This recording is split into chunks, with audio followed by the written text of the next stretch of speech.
This is Jarrod Horak for the RunawayHorse.com. Welcome to my final look at the 2022 Belmont Stakes. I'm going to go through the field and give out my top selection in this video. If you're interested in my annual Belmont Stakes Day full card from Belmont Park, head on over to the RunawayHorse.com. You will find that on my sales page. And then also, if you want just Belmont Stakes only, you can get that as well. I've been covering these full cards a long time online, since 1998. I've done a lot of Triple Crown Series coverage. In the last 8 years for the Belmont Stakes, I've given out winning tickets in 6 of the 8 years. Really crushed it in 2017 with that superfecta paying more than $4,000. Last year had some winning tickets, but really didn't make any money because it was a chalky outcome. Now this year I'm not expecting it to be a $4,000 super, but I'm expecting it to pay more than it did last year. So somewhere in between that, hopefully we can get a long shot or two in there and get some kind of decent payouts in the trifecta and the superfecta.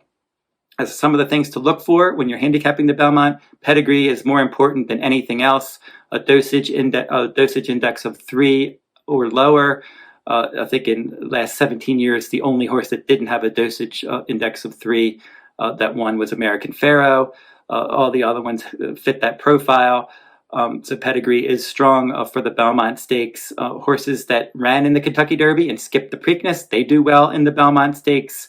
And then horses that have run well at Belmont Park in the past, give bonus points to them. And if the connections, the jockey and the trainer have done well at Belmont, give connections some bonus points as well. So now we'll go through and we'll handicap the Belmont Stakes now. It's going to be the 11th race from Belmont Park on Saturday, June 11th, 2022. The Grade 1 $1.5 million Belmont Stakes. 3-year-olds, 1.5 miles on the main track. Scheduled post time, 6:44 p.m. Eastern Time. In this 11th race, number 1 is We the People, and he looks like the one to catch. He's run 4 times with 3 wins. His wins were all easy. 1 mile maiden win his debut around 2 turns, mile and a 16th at Oaklawn, second time out, easy win.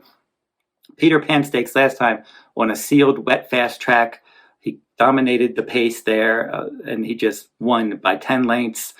Pace was slow. His late pace rating was fast, so he went slow early, fast late, ran him into the ground there. A good effort, and now he's going to try to go 1.5 miles. His lone setback was in the Arkansas Derby. He was washy in the post parade. He had the outside post. He stalked wide. He retreated. He was 7th by 13 lengths. So his 3 wins were excellent, and it's just a question of how far he wants to go. And I see a scenario that he wins this race. Flavien Prat can get out there from that inside post, control the pace. Closers like Rich Strike fall too far behind, and then the stalkers are chasing, and then he quickens at some point. The stalkers can't keep up. The closers are too far behind. The field is strung out, and he's able to wire the field. That is certainly a scenario that I can see happening, but he does not fit the dosage profile. His dosage is too high for 1.5 miles. We'll have to see if he can get the distance, but he's certainly the controlling speed in here. The 2, Skippylongstocking, is a live long shot. When they stretched him out from 1-turn mile races to 1 1/8 on March 2nd, he did well, rallying to win that by almost 4 lengths in the Grade 2 Wood Memorial. He stalked the pace. He was a clear 3rd. Mo Donegal won that one by a neck. He's in this race. Early voting was 2nd by a neck, and he came back and won the Preakness Stakes. Then last time in the Preakness, Skippylongstocking, from that outside post, he was just sitting back, racing wide. He ran an even race. He was 5th, beaten a little more than 7 lengths in that 9-horse field. I considered him a live long shot in the Preakness. I feel the same way about him in this spot. I think he can at least hit the board, maybe spice up the trifecta or superfecta. The 3, Nest, the filly taking on the boys. Her sire, Curlin, was 2nd in this race. Her dam sire, AP Indy, won this race. She has an excellent dosage profile, and I think that she's got the best 1.5 mile pedigree in this field. And we'll have to see if she can step up her game and beat a field like this. She won her career debut at Belmont Park, so give her points for handling Belmont Park. She won that by 5 lengths at 1 1/16. She was 3rd, a close 3rd in the Tempted Stakes. Then she rattled off stakes wins in the Demoiselle at 1 1/8, where she was very wide and she ran much further than 1 1/8. And she was getting stronger as the race went on that day. And after that race, I put her on my Kentucky Oaks list. And she was my top-ranked filly for the Oaks for quite some time. And then her first start this year, she won the Suncoast Stakes by 6 lengths, stalking the pace. The Ashland, the Grade 1 Ashland on a wet track, She stalked from mid-pack. She won that by 8 lengths. And then in the Kentucky Oaks, she was kind of hemmed down on the inside. She was sitting in mid-pack, and she finished second, beaten 2 lengths. Secret Oath got the outside trip that Nest would have liked, because if you look at Nest's good trips, she was able to work her way to the outside, like she did in the Demoiselle, the Suncoast Stakes, the Ashland. She was able to get outside and run her race. She wasn't really able to do that in the Kentucky Oaks. Secret Oath got the jump on her and got the trip that she wanted. So now Nest, I think she's got enough tactical speed to keep the leaders in her sights. And Jose Ortiz has won the Belmont Stakes before. Trainer Todd Pletcher has settled the Belmont Stakes winner 3 times. Rich Strike, trying to prove that lightning can strike twice, because in the Kentucky Derby at 80-1, he stunned the field from post 20, and he rallied for the win over Epicenter and Zandon. Now, in that Kentucky Derby, the pace fell apart. The top 7 horses on that pace were nowhere to be seen at the finish, and Rich Strike was able to rally from off the pace, sneak up the inside, weave his way through traffic. Sonny Leone, great ride there. He was able to catch Epicenter in the late going. So now he's got to prove that race was for real, because in the Jeff Ruby Stakes before that, he was just an even third, rallying from off the pace. John Battaglia, he was an okay 4th coming from off the pace. So he's one that rallies from pretty far back. The main problem, he's going to have no pace in this race. He's not going to get a lightning pace to set it up. He's just going to have to grind his way home from off the pace. Sometimes that can be tough to do in a race like the Belmont Stakes. He's training forwardly for this, showing a lot of energy in his workouts and gallops, and we'll see how he performs here. He doesn't have any local experience. His connections don't either. Number 5, Creative Minister. He's had too many races in a short time frame. That's why I don't like him. I like him overall as a horse, and I think that he could be good down the road. I just don't know if it's going to be right now. He began his career on March 5th, and he was second by a neck. April 9th, he broke his maiden stretching out in the slop at Keeneland. On May 7th, on the Kentucky Derby undercard, he won an allowance race from off the pace. In the Preakness Stakes, they put up $150,000. He was coming back in 2 weeks. He finished an even 3rd there. That was a good effort. But so many races in a short time frame, I don't know if he can do it again. He had back-to-back decent speed figures in his last 2, and I don't know that he can move forward again in such a short time. But he has ability, and his dam sire, Tappet, is responsible for multiple Belmont Stakes winners.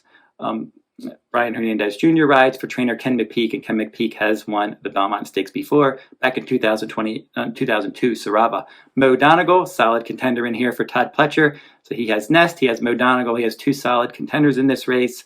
Mo Donegal could be the class of the field. He won the Remsen Stakes at Aqueduct at 1 1/8 as a 2-year-old. He defeated Zandon by a nose, stalking the pace that day. Zandon won the Bluegrass Stakes, and he was 3rd in the Kentucky Derby. Mo Donegal also in the Wood Memorial. He rallied from off the pace, and he caught early voting in the late going to win by a neck. Nice inside closing trip that day. Early voting won the Preakness, and then Skippylongstocking was 3rd in the Wood Memorial Kentucky Derby. From post 1, bad start, but it didn't matter because the pace was so fast. But losing all of that ground, trying to rally wide, cost him more than anything else. He was 5th, beaten less than 4 lengths in a 20-horse field. Hardly embarrassed in the Kentucky Derby. That was a solid effort. They've been pointing to this race ever since, and Mo Donegal has been training in company with Nest, and those two have been going well, and a well-matched duo. And if Mo Donegal is one of the horses to beat, if not the post-time favorite, we'll see how all that plays out. Wouldn't be surprised if he was. Then you got to figure Mo Donegal and Nest are both live in this spot for a trainer known for getting horses ready to run a good race in the Belmont Stakes. Golden Glider, 20-1 morning line for Belmont Stakes winning trainer Mark Casse. Dylan Davis will ride, and he rode last time in the Peter Pan Stakes. He was 2nd by 10. He won his first 2 starts, maiden special weight on all-weather ground, optional claiming race at Tampa Bay, but he's been 0 for 4 in the stakes ranks, and that was his best finish, 2nd by 10 lengths last time out. He seems up against it. He's a grinding type. Maybe he can pick up a minor award. Barber Road rounds out the field. John Ortiz, the trainer. Joel Rosario will ride. Joel Rosario has won the Belmont Stakes, and this one's taking blinkers off. And he was very consistent at Oaklawn Park, hitting the board in a bunch of Derby points races, the Smarty Jones, the Southwest, the Rebel, and the Arkansas Derby, rallying from off the pace to pick up 2nd and 3rd place finishes in those races. And then in the Kentucky Derby last time from post 14, he was last. He was able to pass a lot of horses, and he finished 6th, beaten less than 5 lengths in that 20-horse field, rallying wide. Now, mile and a half, I'm not sure because his dosage doesn't indicate that he's going to move forward at a mile and a half, but he's just so consistent. So if you like him, I think he's got at least a shot to hit the board because he hits the board a lot in stakes races. So that's the look at all the Belmont Stakes horses. Now, two of the favorites in here, We the People and Rich Strike, they've only run fast once. We the People on a wet, fast sealed track in the Peter Pan, and then Rich Strike, his one fast race was in the Kentucky Derby with a pace meltdown. Now, we have two other horses in here that are main contenders, and they've run well multiple times. They've proven that they are not just one-hit wonders, and those horses are Nest and Mo Donegal. Now, Mo Donegal, as I mentioned, he won the Remsen, beat a quality foe in Zandon. In the Holy Bull Stakes, he was a solid third. White Barrio, a simplification, both came back and won rated stakes races in their next starts. In the Wood Memorial, he defeated Preakness winner Early Voting. And then in the Kentucky Derby, not a bad effort, as I said, from off the pace. Mo Donegal's been pointing to this race, as I said, training in company, and they both have been looking good and energetic in their workouts with Nest. And I think Mo Donegal is a solid win contender in here, but I am going to go with his stablemate Nest as my top choice. If you look at her dosage profile, it looks exactly like last year's winner, Essential Quality. She's got that pedigree that says as she continues to get more distance and get more experience, she should do better. So I don't think we've seen her best yet. And Nest is one that I think is very dangerous in this race with that strong mile and a half pedigree and her tactical speed. Because if you look at a lot of her races in the Ashland, the Suncoast, the Demoiselle, she was within striking range, just right there. And I think that's what she's going to do. I think We the People is going to set the pace. I think Nest is going to stay within striking range, stalking that pace.